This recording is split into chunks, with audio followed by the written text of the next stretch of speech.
All right. Welcome, everyone. Eric Vickery here, Paula Harris on the East Coast. We're going to get started just talking about, this is an emergency mastermind meeting, and we're going to talk about coronavirus, COVID-19, and just how we're all dealing with this and what we can do, not only for our business, for our team, our patients, and our health. So I sent out an audio file yesterday by text to most of you. I have to do a couple different group text messages, so I don't always know who gets it and who doesn't. What happens is, I'm just muting a couple people here. So what happens is, just a 3-minute audio file. If you want that, I can give it to you, but I've got those notes. And so please take notes tonight. We're just going to cover just a quick outline. And I think the number one most important thing that I've heard from everyone is how to stay calm in this, right, Paula? Absolutely. I had a talk with the doctor today, and he's very concerned and worried. I said, you really can't let your team see that. You have to say, like locker room talk, we're going to make it, guys. We're going to be fine. We don't know all the answers, but we're going to get through this. We're going to pull together.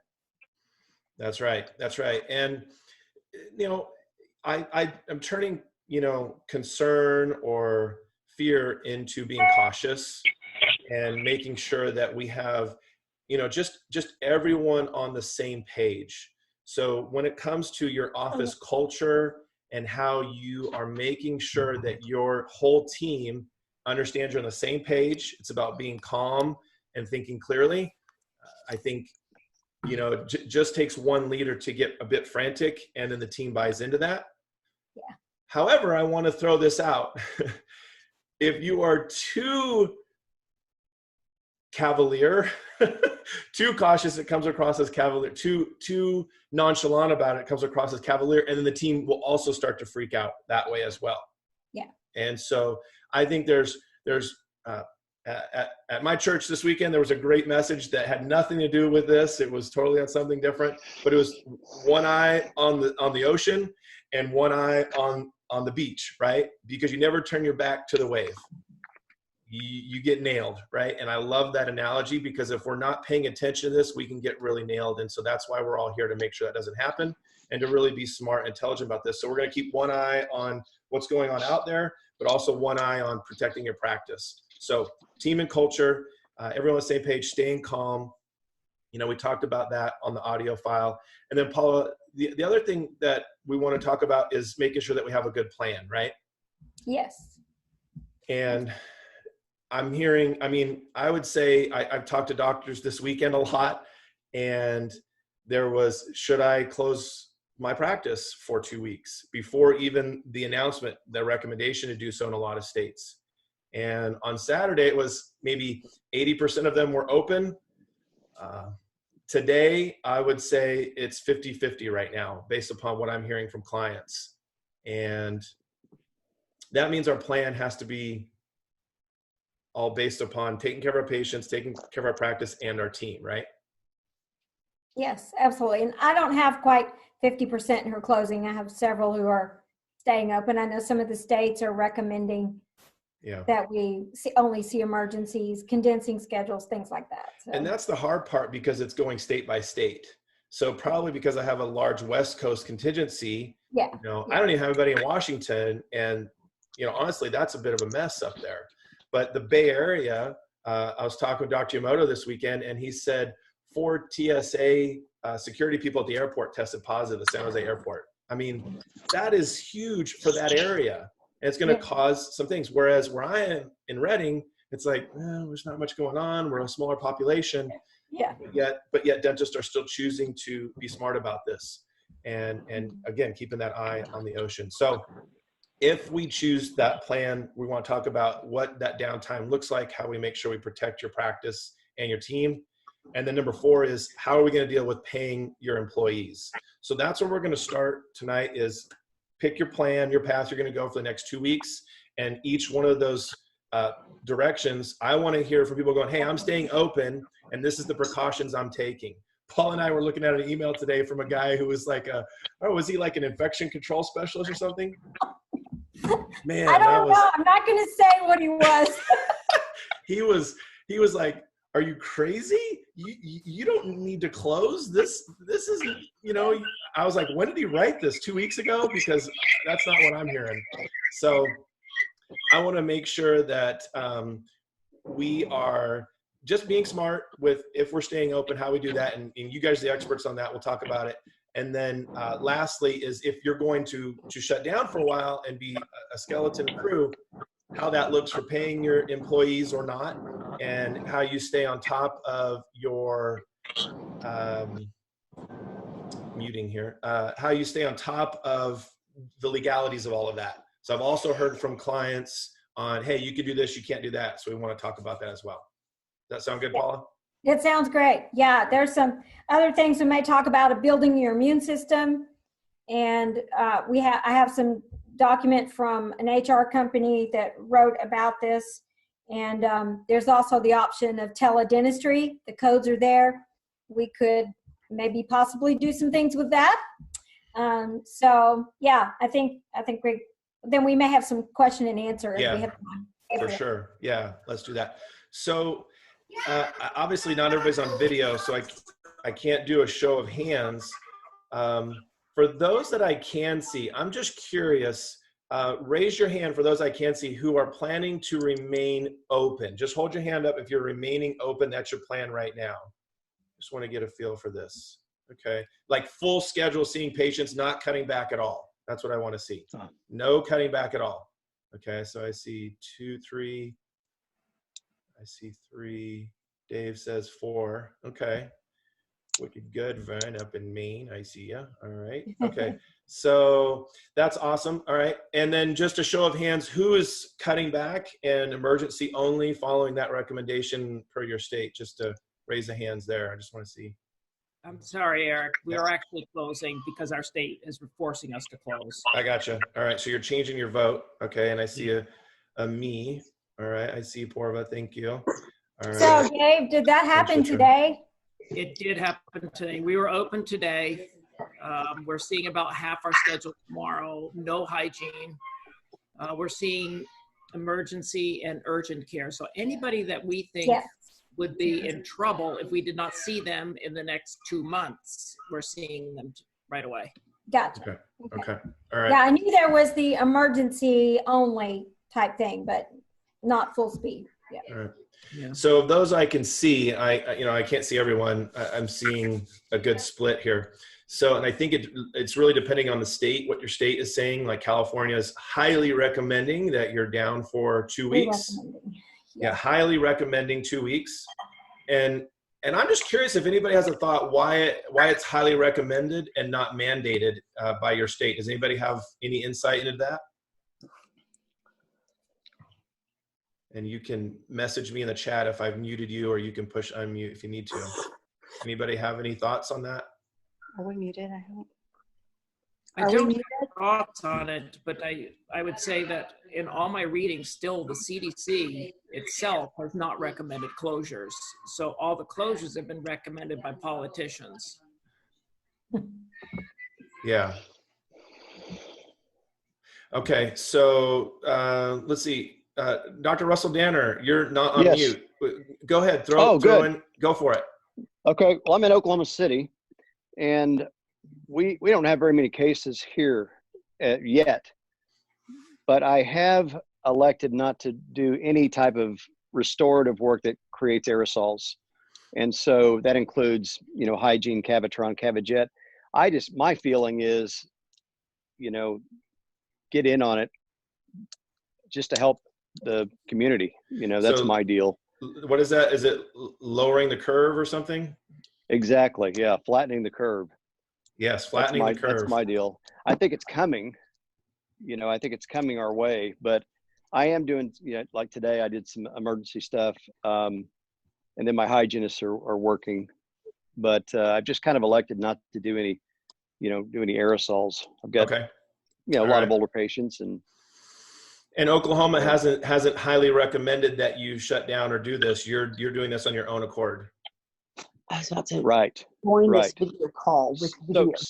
So far, Okay. the ODA is hasn't had too much to say about it, as of yet. I just saw the email from ADA, Mm-hmm. recommending that I guess all dentists. So, and I'm going to put my email in the chat in case people don't have it. If you want any links or anything, Paul and I have put together lots of stuff on how to respond. So you're making a plan. So Paula, let's kick around. I'm going to stay open. Let's start with that plan. Okay. We're not saying that we recommend that or not recommend that. That's your call based upon your state and your location, your safety.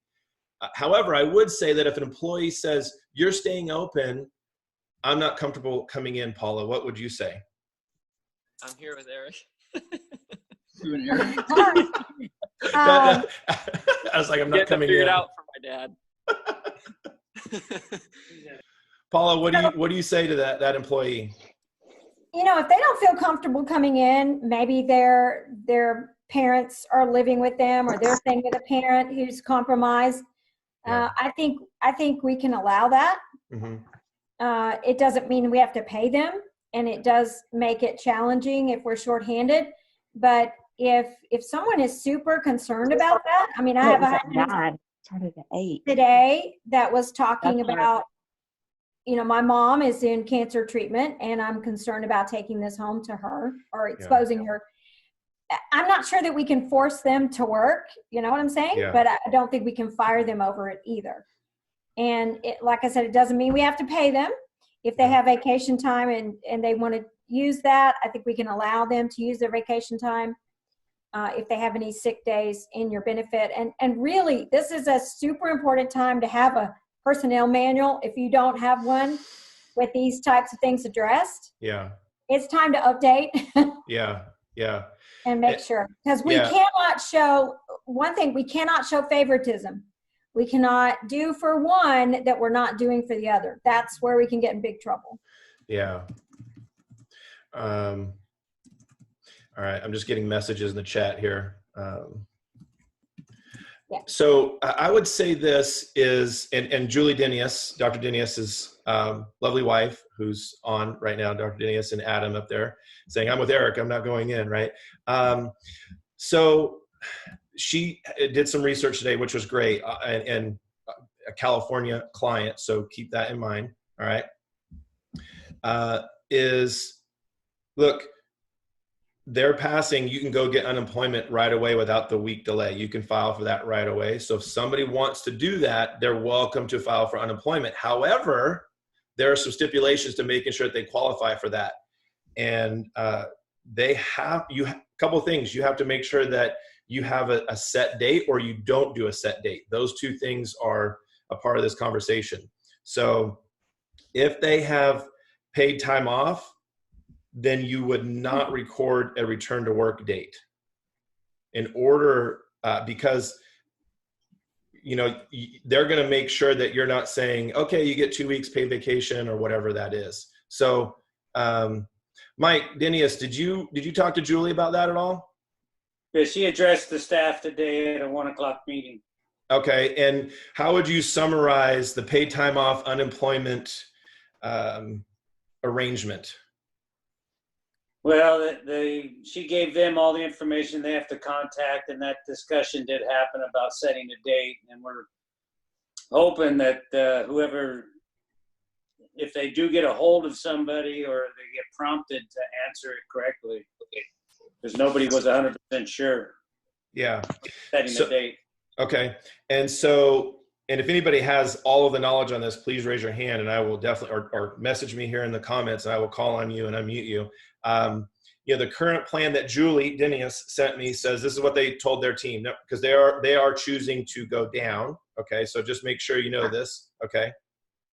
Number one is file for unemployment now, because they're cutting their office hours. You can do that. And they did not do a return to date. They're not saying, hey, you're coming back at this time. All right. Now, number two is they're going to use paid time off to supplement. Now, that's going to be an office by office decision. Like Paula was just saying, you got to have this stuff documented, because you might have a part-time hygienist who doesn't have any paid time off. although in the state of California, you have to accrue sick days. So they have at least 3 sick days, which probably isn't going to help much, but then is going to kick in the unemployment, which is going to be less than what they're probably earning. Right, Paula? Yeah, it will be. Okay. Yeah. All right. And then lastly is they could, in theory, request a payroll advance, is what she said too, which is great. And there's details on that we could talk about.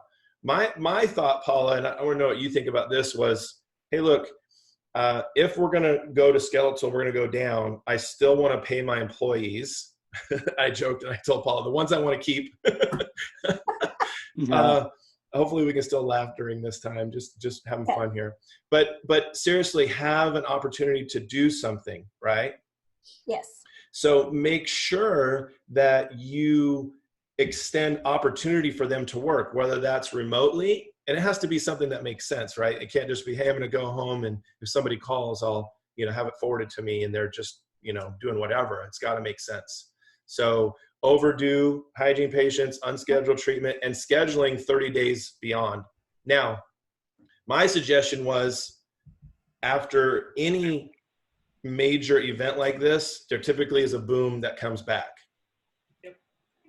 And so, so supply and demand is going to be an influx once this is over, and how we manage that and spread it out is going to be key. So my thought was, yes, pay them now, even though the office is down, regular working hours type stuff. You got to make sure legalities of this and your personnel manual, all those things, but talk with your HR resource.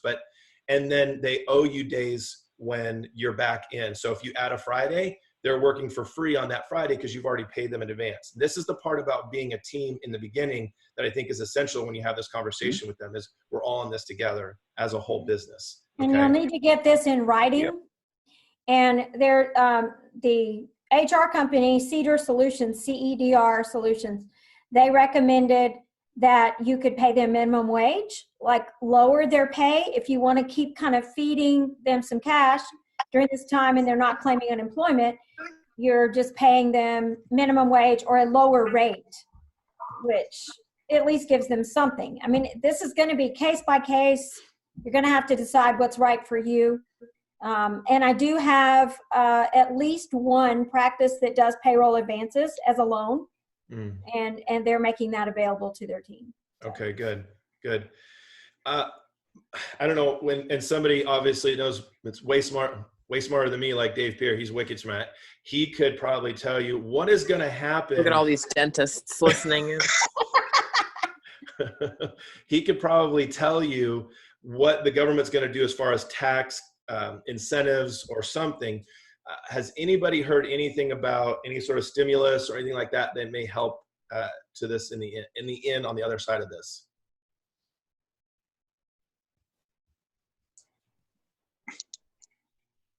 I think significant. Okay. People are muted. Back to the unemployment. Is that a state by state thing, not a federal thing, isn't it?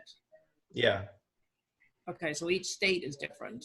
So in Maine, they're saying that it's coming through, but it hasn't been approved yet. It's been put in. There are stimulus things. They are talking about the small business associations are talking about interest-free loans for businesses to keep them going. This is things I'm reading, but I don't have any further information on that. And that goes back to your plan too. Do you have that 3 to 6 months savings? Do you have a line of credit that you can access to do this on, right? They did just before building a second office. What's that, Dave? I said I did before building a second office for all my extra money left to. I don't know what that noise is in the background.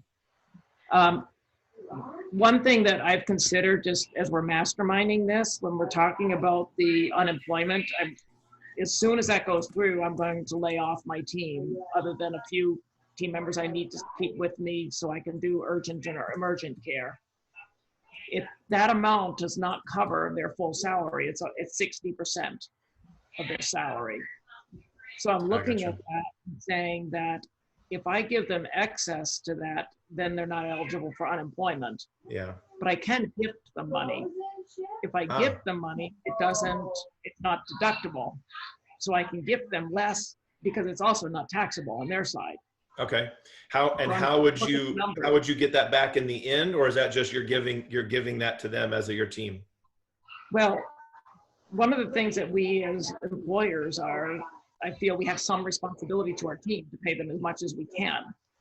And if I can get money from the government through the unemployment, that's going to pay 60% of it, and I pay another 20% of it, but then not taxed on it. And they're back up to where they were, and it's a wash. Do that. Yes, that's good. Whereas Dave. I can't afford to pay full salaries of 24 people. Yeah.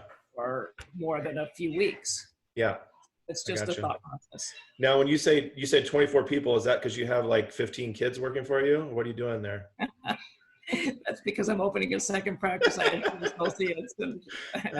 Always growing, always growing. Okay, so I want to hear from Dr. Nordone in Atlanta because some more East Coast stuff. So, Al, do you have any? I'm going to unmute you. Do you have? Let's see. Unmute. Maybe you have to unmute you on your end. There you go. Do you have anything you want to add to this part? I know you're on the other side of the plan as far as staying open, right? Yeah. So as of now, I'm staying open. I have a surprisingly, knock on wood, full schedule tomorrow. Yep. Hygiene is about half full. A lot of people came out of hygiene, but my operative book stayed full. I'm really taking it day by day and seeing how it goes. I don't know what tomorrow will bring. People may start to call and cancel, but I'm just going to take it day by day. Most of my staff is surprisingly supportive of this plan. I have been talking to them regularly, and there is one that's freaked out, but she freaks out about everything, so that's very much in keeping with her personality. And my challenge is just keeping everyone calm and keeping her from stirring everyone else up. I may change my, by Thursday, I may have a totally different tune. Sure. Yeah. But that's my plan now. Okay. And so in that plan, what we all have to think about is safety on the infection side. So what are you doing to ensure patients that your plan is good, your team that your plan is good? Talk about that. So I sent everyone an email today, actually, rather than talking to them. I sent them all an email with links to CDC, links to ADA. We have a local person that you may have heard of, Lanny Kay. She does a lot of talk on OSHA, and she gives in-house lectures on infection control. She sent out a great email today. I forwarded them a copy of it. I said, please don't listen to the news media. Please listen to the facts and what science is saying, and please read this rather than what the news media is telling you. And this is how I'm approaching it. This is how, and I highlighted the areas where this is how you can keep yourself safe. I started with that. This is how we can protect ourselves. Next, this is how we can assure the patients that we have always done what we're supposed to do in terms of universal precautions. So there are a lot bigger things that walk into our office every day, like hepatitis B and even the common flu, that we have always had to protect ourselves from for years. And we've always done a good job of preventing that from spreading. We're still doing that, but we've got to reassure the patients we're doing that.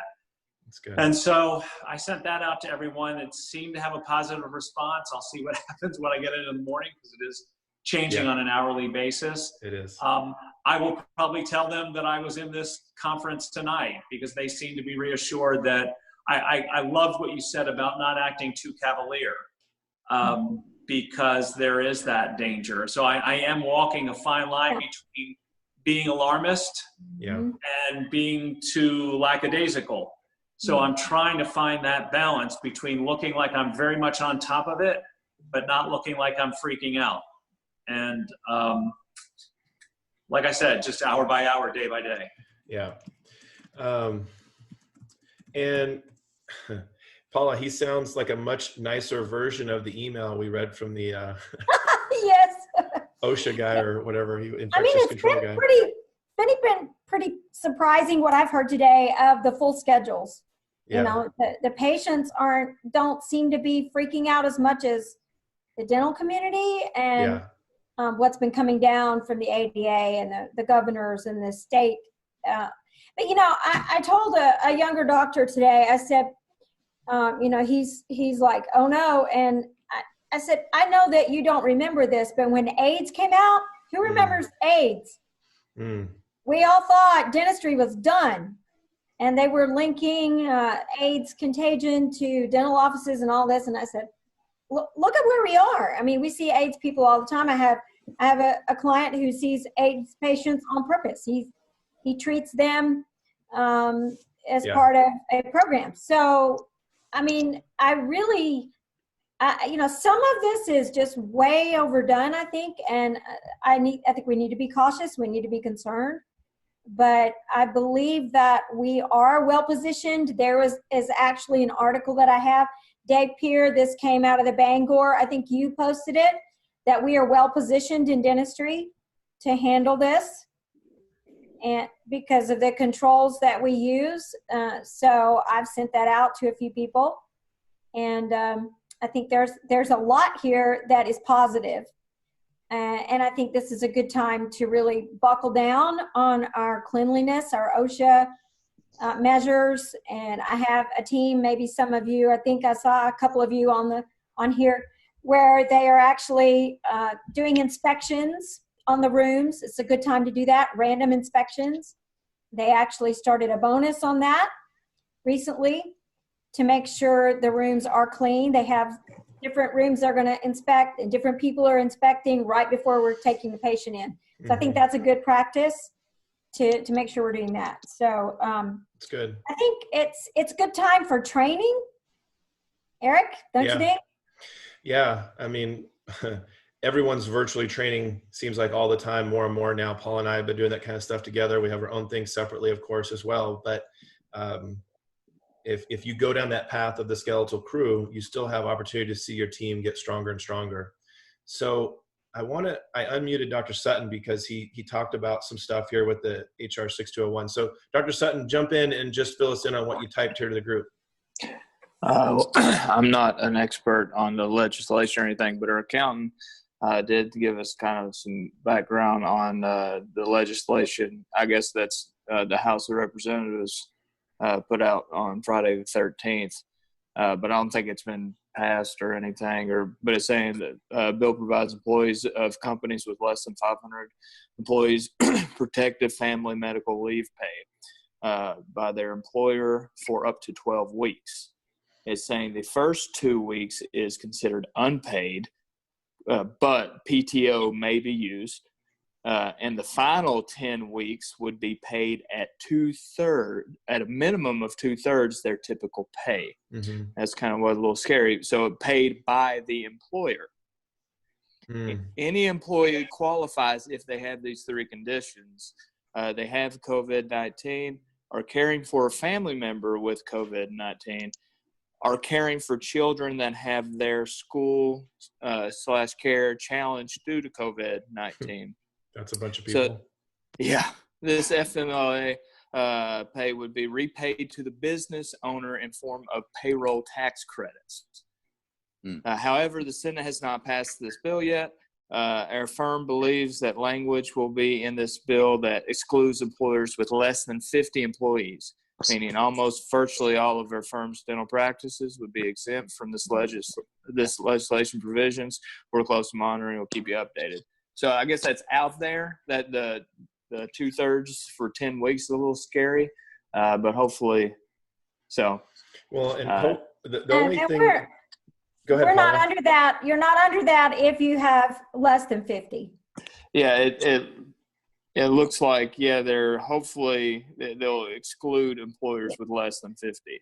Yeah. But so you would not have to pay your employees for 10 weeks at 60% is what that's. Yeah, that will put you under. But I think it brings up the point of, ridiculous PTO can be used for 2 weeks, or if we do close down, I think, I guess I'm not been in business super long, so this whole paid time off, but we can play up the thing. That's kind of what these things are for. Mm-hmm. Sorry if you're planning for, Myrtle Beach, but hey. Yeah. So, all right, let's keep going here. It's good information. So, Dr. Slava, Ihab, you raised your hand in the group here. Yeah, I just wanted to respond to, first of all, I didn't get the dentist in Atlanta, his name. Dr. Nordone, Al Nordone. Yeah, Yep. I love his attitude. I think he's very well balanced. And I haven't gotten back to work. Today, I have Mondays off.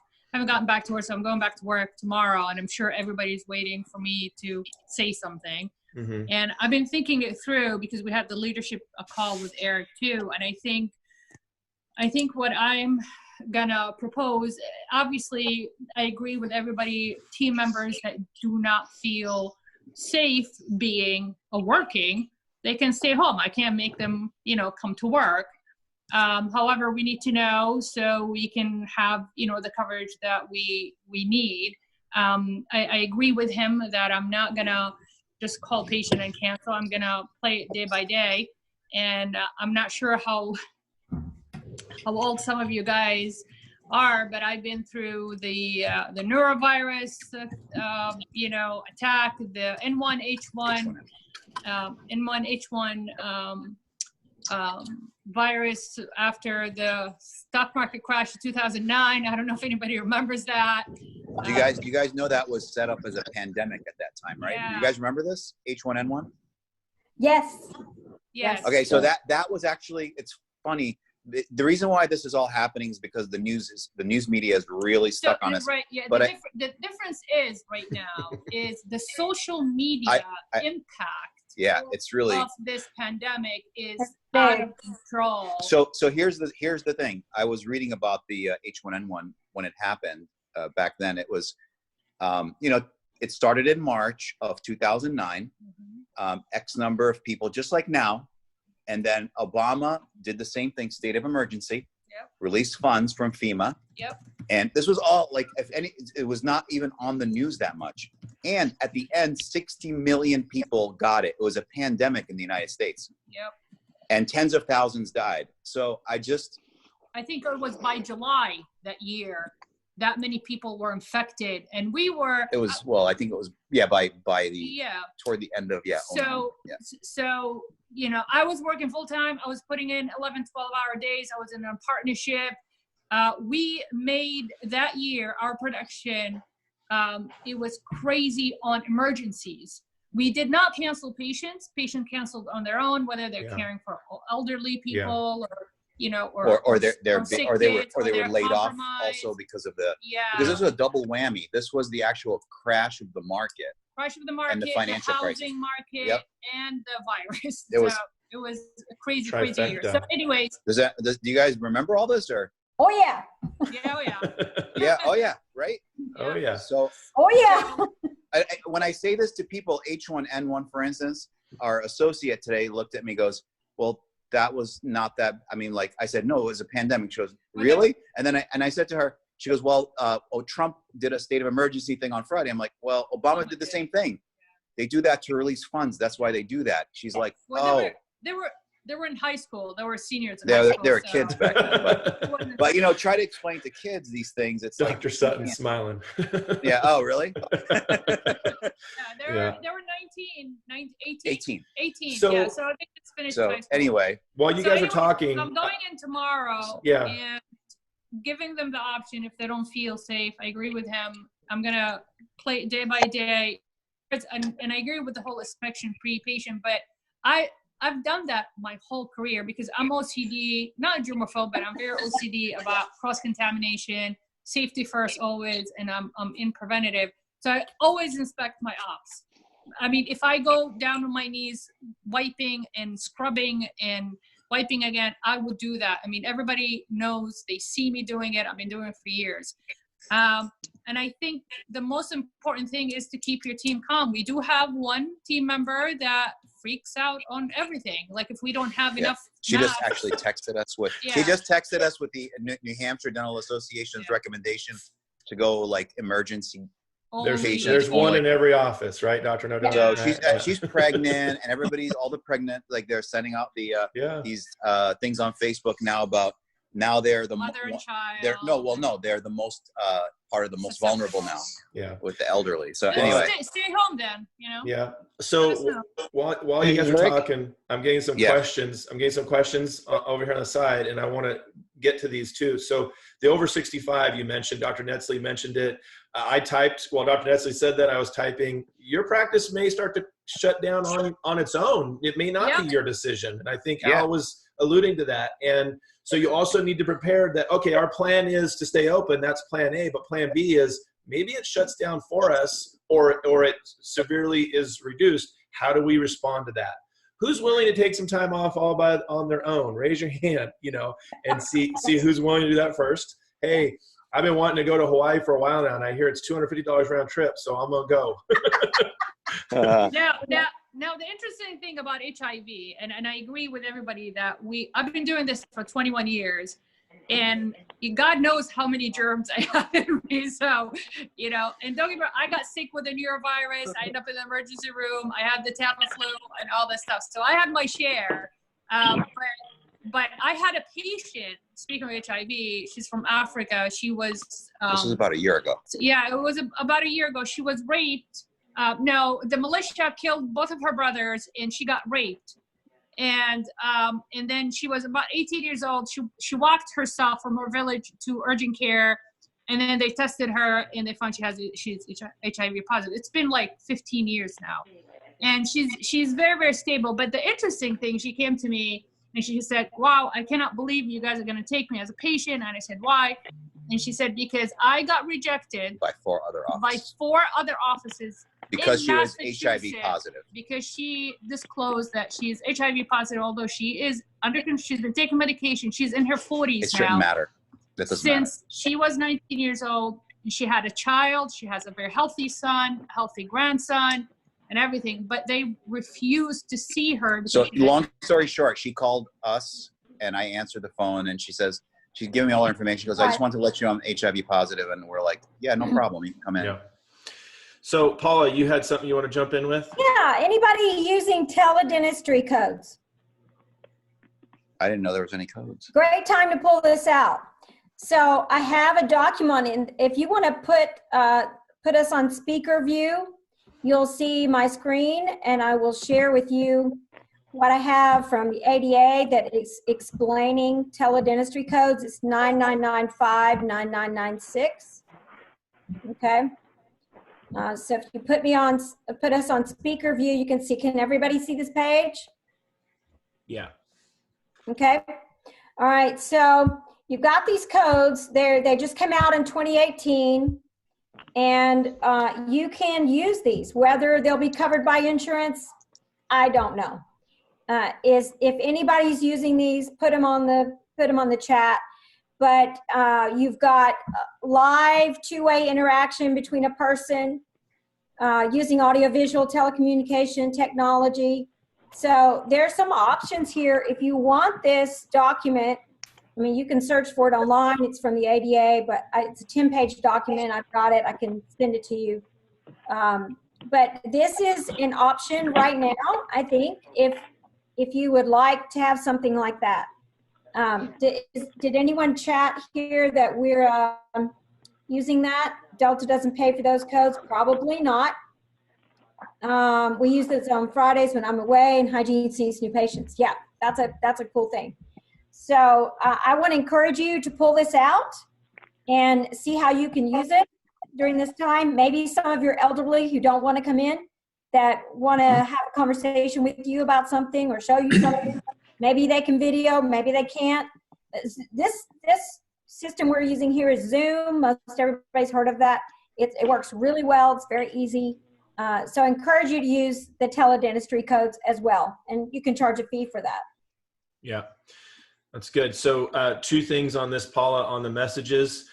Dr. Parrish says, Delta doesn't pay for these codes because we use them on Fridays when I'm away. And the hygiene sees new patients or sees patients. It doesn't have to be real time for telephone dentistry. So yeah, you can bill them, but it doesn't necessarily mean they're gonna be covered. That's what you're saying too, right, Paula? Yeah. Yeah. I mean, it may not be covered, but the patient can still pay. And you can take that payment over the phone before you get started if you like. Yep. so it's certainly a tool that's available. Yep. If your patients want to use it, can be phone or video, or there's more details on that on the ADA. So, and then here's another question for you, Paula. So say we go emergency only, and I'm only going to need a couple of my team members. What would the verbiage be for the rest of the staff that is not necessary? How would you verbalize that to them? Shake and bake? I like what you said a minute ago of volunteers. Yeah, anybody want to be Yeah, on so vacation? you just present it as, hey guys, the facts are this, it's out of our control. I want to take care of you. I care about your families. I think saying something like that is so important, because I hear a lot of team members say, well, they don't even care about my family. And they think you're rich. They don't realize your overhead. They think you're bringing in $2 million and blah, blah, So is Zoom HIPAA compliant? That's a good question. You'll need to check on that and see if they have a HIPAA compliant option. But obviously the phone, you can use a phone. If you want to use video, you can certainly set up something that way. But I think letting the team know that you care is very important. I realize you have families. I don't want you to be in a situation. This is going to mean volumes to them. I'm torn over this decision. This is really difficult for me. Those kind of verbal skills, instead of just facts and this is the way it is. I'm sorry. Deal with it.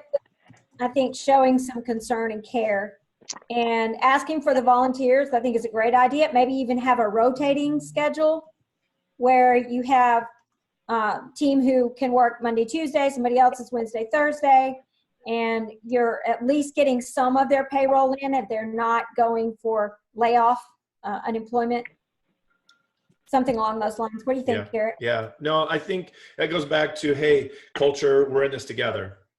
They have to see this as this is a worldwide together thing, and this is how our office is being affected by it. In fact, the government is saying this is what we have to do. Here's our options. We can do vacation time. If you have vacation time, let's talk about how that could work. I had a client say what he's going to do is give them another week next year as a payback if they take paid time off this year at this time. So they're going to get something next year once they have time to recover economically. So there's things that you can do that way. So you can dangle the carrot a bit. I'd like to also change subject a little bit, temperatures. I have teams who are beginning to take temperatures of their patients when they walk in the door, not when they get back to the treatment room, but when they walk in the door and if anyone's with them. I have teams who are asking patients to wait in their car, and they'll text them when they're ready for them to come in. So you don't have all of that going on. I also have had a question about taking your team members' temperatures. That's a little sticky. Get one of those laser ones, so you can just act like you're just playing with the cat, and you're shooting, you're looking at it and say, okay, what's Becky's temperature? Because I read something, and I have this document on Cedar Solutions, that even though you are a medical provider, you cannot be your team member's doctor, and you cannot make them reveal to you what their diagnosis is. And you can ask for a doctor's note, but you can't demand that they let you take their temperature every day. Yeah. I have a client who's over 65 with a heart condition. He's not coming in. He's just not going to come in. And so the team's got to be understanding that. They got to come up with a financial plan for that. And they're going to take the 2 weeks off, and they're going to reassess from there. And every employee is going to be treated a bit differently, because some don't have vacation time accrued, some do, and you got to figure it out. It's just conversations. So conversation big as a whole, we're in this together, and then one-on-one with each individual person to make sure it works for them. I was going to share a few things about building your immune system. I know we've got just a little bit of time left. I have some documents. I'm sharing my screen right now if you want to go to speaker view. Some of you have heard of these things. These are virus killers. I actually have a client from China who may be on the call. If you are, hello. Yeah. And she's an endodontist, and she has been through this with family in China. And so they're suggesting this is This is not a heat resistant virus. This is heat sensitive virus. You've probably heard that. So that means that anything hot, spicy food like ginger, things like that is good to kill the virus. Here's some other things that come from a naturopath. I believe he's a naturopath. Ginger tea. If you want some of this information, let me know. Vitamin D, huge right now. I was tested low for vitamin D, and I do take 500 IUs a day. 5,000. Vitamin C, it's giving you some instructions here. Here's some other things. And then I also have a document. Let me stop share and pull something else out.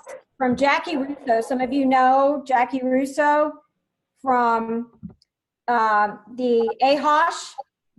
And this is what she is recommending.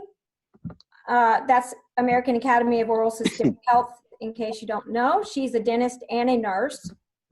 So let me share this one. She's got high doses of vitamin C therapy, your vitamin D levels again, zinc. Now here's what I heard about zinc. Get a lozenge and keep it in your mouth, and keep your mouth moist. The zinc will keep it from sticking to your throat, which goes down into your lungs. And it's said to drink water every 15 minutes, some kind of fluid every 15 minutes, which would wash it down into your stomach. Your stomach acid would kill it. So zinc lozenges are really good for this kind of thing. Medicinal mushrooms. This, I'm not sure how to pronounce right here, but I have a client in chemo, and her naturopath physician recommended she take this. She has been doing extremely well in her chemo. She just finished and doing very, very well. So here is a recommended on mucous membranes of the mouth, the Biocedin throat spray. I'm not sure if that's how you pronounce it, but these are some ideas. If you want these, let me know. I can send them out. I've sent them out to some of you. So just a few things we can do to recommend to our team to stay healthy. Avoid the sugars. Yeah. As you know, the stress lowers your immune system, things like that. So that's good stuff. And Paula will, I'm sure, make that document available to anybody who wants it. She put her email in the chat. Also have some time for questions here too, Paula. I got a question from Dr. Phillips about, I hope that's okay. I said your name, Dr. Phillips. Give me a thumbs up if that's all right. Otherwise I won't. Hi. All right. He says yes. Okay. So look, does anybody know how this would fall under as far as your insurance covering this, your business overhead insurance? Has anybody had an experience? The only thing I've heard is when it's an act of God like this, there's no insurance that's going to kick in to help you with this. Does anybody have any information? Raise your hand or start talking, unmute. I'm scrolling through here to see if anybody's got their hand up. Okay. We're all business owners, but none of us are experts in that field. So I would call your plan administrator and just flat out ask them, say, hey, this is the threat. What's the options? Dr. Dan Parrish, were you jumping in on something there?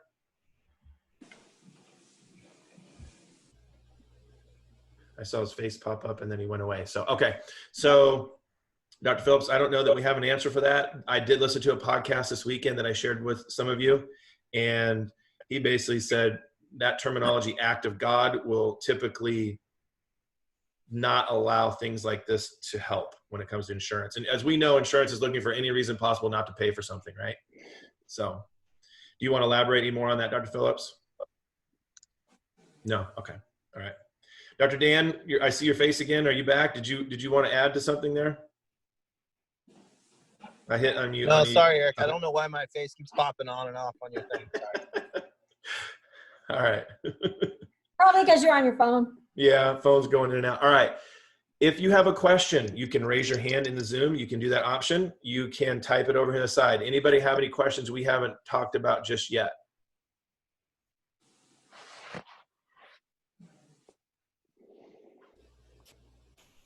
Amanda, do you have a question? No, sir. Okay. All right. Good. Eric, you want to talk about training for a little bit? Let's do it. That's the next topic, Paula. Go for it. Well, I just think this is a great time to go back through some training, especially some verbal skill training. And I mean, what are the topics that we're talking about? We're talking about phone skills. Some of you record your calls. This could be a really good time. I know there's a doctor on here who's very, very good about listening to her team's phone skills. This would be a good time to have your team listen to their own recordings. Like the way I usually teach it is listen to a recording where you stop the cancellation. So we're asking them to listen to their best skills. Stop the cancellation, a new patient call, it was really awesome. Somebody else that maybe you close treatment over the phone. Those are really good things to train your team on. It's a good time for cross-training. So many of you are using a team responsibilities checklist, which is a master list of all the responsibilities in the office. Who's the number one person? Who's number two? Who's number three? Who else knows how to do that? And if there's some things that are not cross-trained, this is a huge time for cross-training. So that if you're rotating schedules and there's team that know how to do something but no one else knows how, it's a good time to update your systems manual. And I highly recommend you create videos for your systems manual. And if people are shy, I know Dr. Sutton, you've done a great job with that, creating some videos for your team on training, how to do things. And you know, Paula, the number one objection I get to offices and doing training is they don't have enough time. They're too busy. Oh, yeah. So that problem is solved. Yes. So Eric and I have videos. If you want to check into the videos that we have, we're doing some great videos. We're in the middle of a series right now. So if you want to look into some kind of video training for your team, let me just highly recommend, if you have a team watch training videos, either watch it with them, or if they're watching it alone, please have them take notes and give a report. Don't just put them with a video and then expect them to implement. They're not going to do. And the only thing they need to answer differently is, what am I doing well, and what do I need to do differently as an individual? How's that? How is it going to change from what I observe? So absolutely. So you want them to bring a report to the team of what they watched and what they got from it with specific action items, and then we put it into the SMART process, SMART goals. Things like that. And then the second thing I hear, Paula, is, well, money's going to be tight. And so look at your expenses, look at your expense guideline, things that you've been doing. Maybe there's something you've been doing that is not as directly financial beneficial. I talked with a doctor today, and he was like, I have 2 practices. I'm paying for this thing over here. It's costing me over about $900 a month. I'm done with that. And then I had something that could fill in for free. So we replace that system with something that doesn't cost anything. So maybe it means more man hours, which we will have team available to do probably to fill that void, but it's totally doable. So if you have that expense that doesn't make sense right now, it was a luxury for you in the past. Marketing right now, please do not full-blown market everything, okay? This is now not the time to be doing your Google AdWords campaign for $500 a month.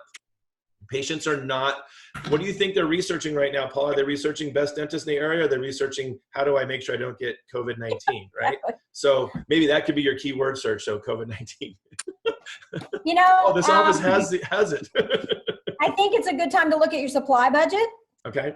And a lot of people are really looking into that right now. There's some great deals on supplies from the big 3, and it would be important to put your team on a mission for that. Also, old accounts. How many of you have accounts over 90 days? Oh my goodness, you want some cash flow? What are we doing for that? And there are some friendly ways to do that. I talked to an office today who's paying $300 a month to have their statements sent out. Really? Yeah. I mean, paper statements are like old news. So what do we know? Texting a patient, say, I've got some good news for you. Can I call you now? Offer them a deal over the phone. If they'll pay you over the phone, that'll get in some cash flow. Yeah. And overdue then insurance claims. Oh, overdue insurance. email patients, then the phone, then the mail. We do exactly the opposite. For all accounts, we're sending out the letters, and then we're trying to call them. Those two things are at the bottom of the list of effectiveness. It's text and then email. Don't have a discussion in text. Just initiate a call with text. Yeah, yeah, for sure. And if you want help on the verbal skills and how to do it, the system, whatever it is, that's good. Listen, I know we're at the end of our time. Yes. And so if you need to get off, that's totally fine. You won't hurt our feelings. I know we were at 43, we're down to 35. So I appreciate you guys here. And please stay in touch by email. I'm going to stay on for just a few extra minutes in case somebody has any extra questions, but I am going to stop recording now unless anybody has one last question before we wrap up or suggestion. All right. Was this helpful, guys? Yes. Is this helpful? Yes. We're all in it together, right? Question. Yeah, what's the question? That sounds like Chitra. Yes, Chitra. I'm looking for training videos because I think my team is young and needs a lot of training at this point, and I want to use this time. Yeah. That will help me pay them at the same time. Where can I look for them in? Are you talking clinical or soft skills systems, verbal skills? Soft skills. Okay, so we'll take care of that for you. I'll take care of you, Chitra. Okay, yeah, for sure. Thanks. Yes, absolutely. All right. I'm willing to also give something too for the cause. I know Paula is as well. So for all my existing clients, Paula, you may want your clients to plug your ears, but I'm going to be giving some things. So for my existing clients, the online stuff will be there for you, and I'll definitely help you out for the next month or two. So. Yes, and I have some videos I'll give away. I have a 2-hour series on cancellations. Yeah. Happy to donate that to the cause. Yeah. Yeah. We want to support you guys just so much, and I know that Paula does too. I care about you guys a lot, and you're in my thoughts and prayers, and I'm hopeful that on the other side of this, it all works out beautifully, and the mad rush for the dentist is overwhelming. And we're all ready for it. So thank you guys so much for being here. Please spread the word and let people know some positive things that you can do. And you're welcome to tell them about this. And we're happy to share as much information as possible. Okay. Yes. Thanks, Eric. You're welcome, Dr. Danner. Take care. Thanks, guys. Thanks. Thank you, guys.